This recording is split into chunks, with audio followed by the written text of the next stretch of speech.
కూటమి ప్రభుత్వం అమరావతిలో అభివృద్ధి పనులను ఒక పండుగ వాతావరణంలో మొదలుపెట్టాలని భావించింది.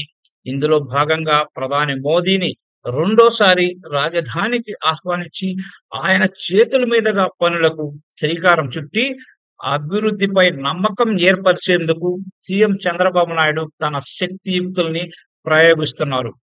ఇందులో భాగంగానే పనుల ప్రారంభోత్సవానికి ప్రతి ఒక్కరూ ఆహ్వానితులే అంటూ ప్రభుత్వం ప్రకటించింది. అయితే ప్రధాని కార్యక్రమానికి వస్తాను కుయ్యో మొర్రో అని నెత్తి నోరు కొట్టుకొని చెబుతున్న ఏపీ కాంగ్రెస్ అధ్యక్షురాలు షర్మిలను మాత్రం ప్రభుత్వం ఆహ్వానించకపోవడం గమనార్హం. గతంలో ప్రధాని మోదీ, సీఎం బాబు భూమి పూజ చేసిన ప్రాంతానికి వెళ్లాలని షర్మిల ప్రయత్నించారు. ఆమెను పోలీసులు అడ్డుకొని గృహ నిర్బంధం చేశారు.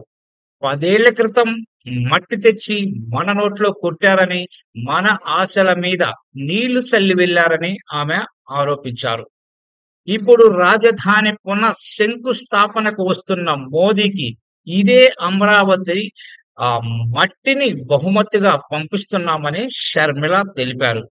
ఈ మట్టిని చూసిన ప్రతిసారి 2015లో మొదటి శంకుస్థాపనలో ఇచ్చిన హామీలు గుర్తుకు రావాలని ఆమె అన్నారు. అంతేకాదు 10 ఏళ్లుగా చేసిన మోసంపై ప్రధాని మోదీ ఆత్మ విమర్శ చేసుకోవాలని ఆమె కోరారు. రాజధాని అంశంపై షర్మిల మాత్రమే ఘాటు విమర్శలైతే చేశారు. వైఎస్ జగన్ అసలు ఆ విషయాన్నే పట్టించుకోలేదు. జగన్ ఎటు రారనే ఉద్దేశంతోనే ఆయనకు ఆహ్వానం అయితే పంపారు. షర్మిల వస్తారనే భయంతో ఆమెను ఆహ్వానించలేదని సమాచారం. శంకుస్థాపనకు వెళ్లి మోదీని ప్రశ్నిస్తామంటే కూటమి ప్రభుత్వం పరువేం కావాలి? అందుకే షర్మిలను పోలీసుల ద్వారా అడ్డుకున్నారని చెప్పవచ్చు.